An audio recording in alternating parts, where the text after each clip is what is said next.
Uriel looked completely at home inside the Infernums. That was exactly the problem. A frame can look amazing when the mission is built around it, so I took him everywhere else and waited for the weaknesses to show up.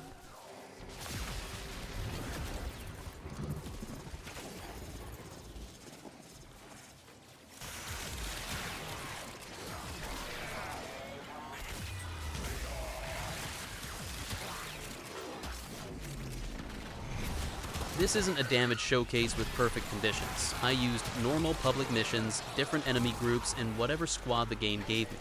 I wanted the version of Uriel you actually play, not the version that exists for 10 seconds inside a testing room.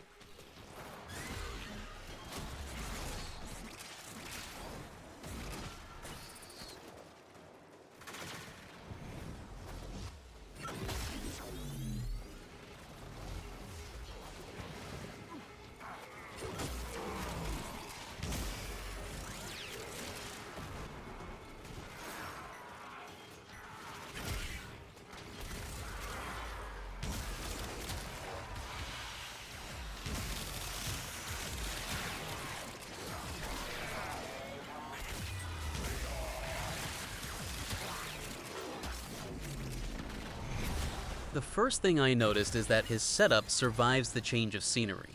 The demons still create openings, the runes still reward movement, and the fourth ability still solves crowded rooms with absolutely no respect for personal space.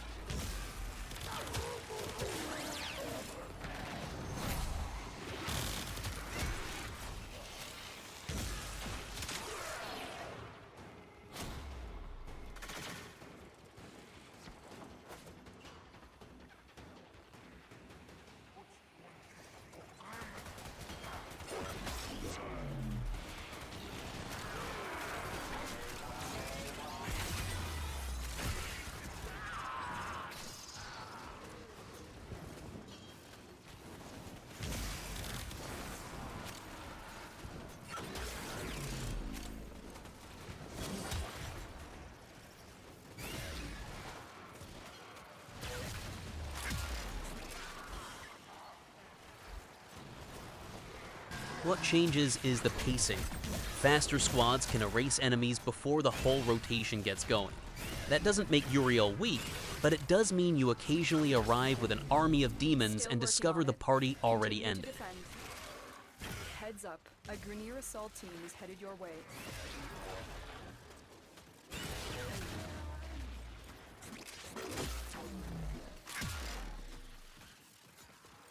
Stay focused. There's a heavy unit approaching.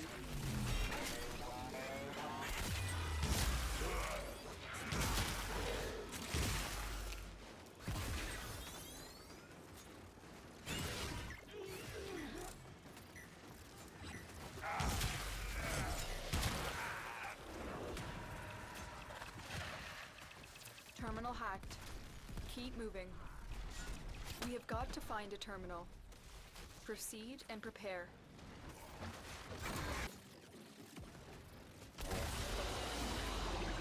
I didn't say. In denser missions, the opposite happens. More targets mean more chains, more runes, and more chances to keep the kit moving. Uriel doesn't just tolerate chaos, he needs a certain amount of it to feel fully awake.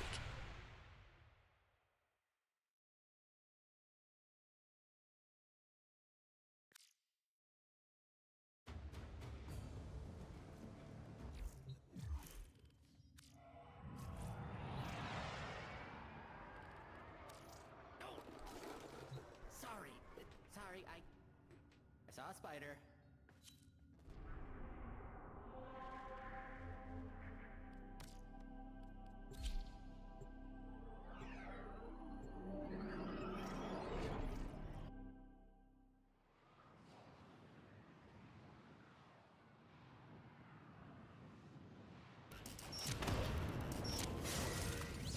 You did it.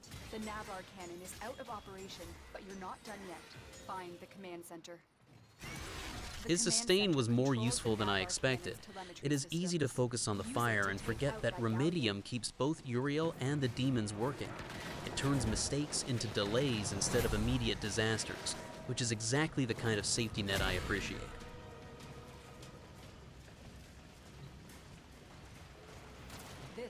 the command center. You'll need to locate all 3 of the telemetry keys. That's the first key.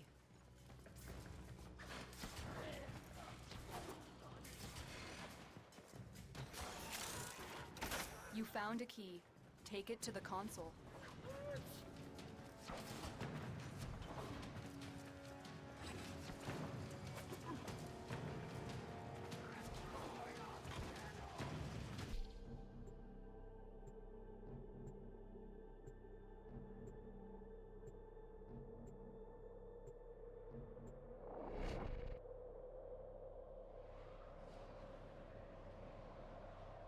Weapon choice matters as well. Uriel can produce plenty of damage himself, but a weapon that handles priority targets keeps the whole build flexible.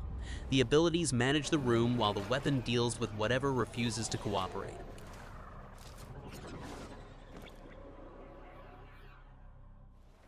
This is a mobile defense mission. You must deliver payloads and defend a number of locations while I break into the network. Be prepared for heavy resistance. I can't do this without you. There are void fissures in the area. Use these to crack open a relic. You found a fissure. Look out for reactant.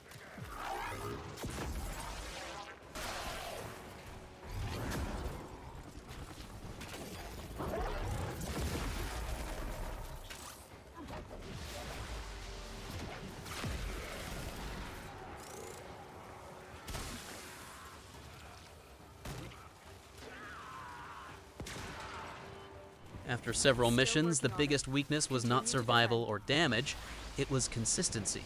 When the squad and enemy density cooperate, Uriel feels incredible. When the mission is too quiet, he can feel like an elaborate solution waiting for a bigger problem.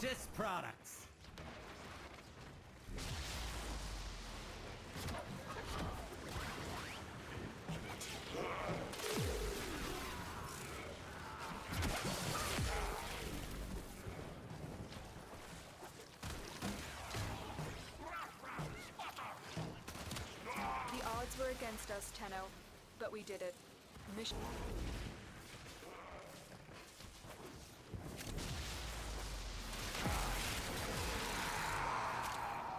Area completed. Move on. Location reached. Drop me in and defend our position.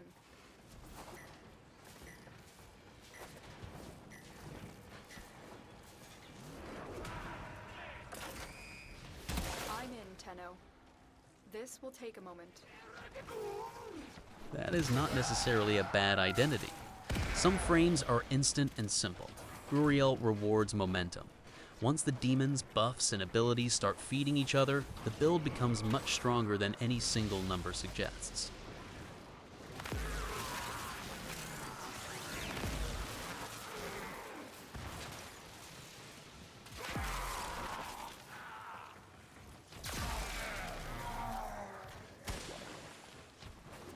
And defend our position. I'm in, Tenno. This will take a moment.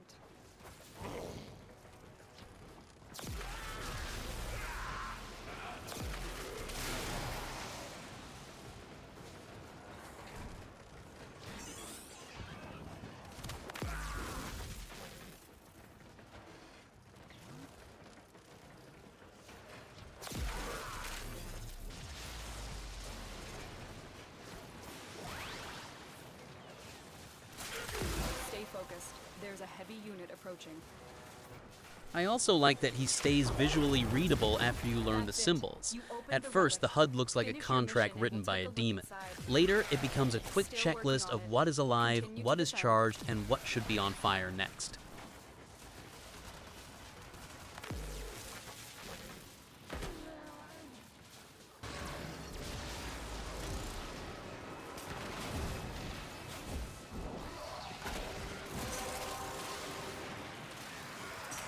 Collected enough reactant to open your relic.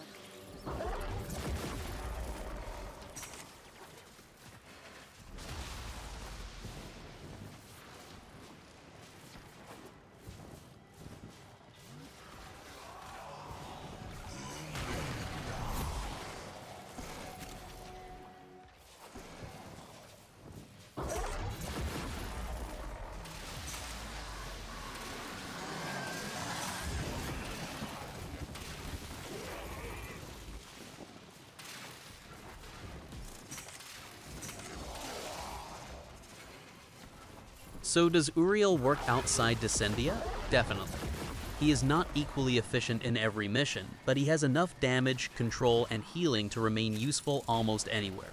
He simply becomes better as the situation becomes worse.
My final verdict is that Uriel is worth learning. He asks for more attention than a one-button frame, but he gives that effort back through a playstyle that actually changes during a mission. The next test is simple. Stay in one place long enough for the enemies to catch up.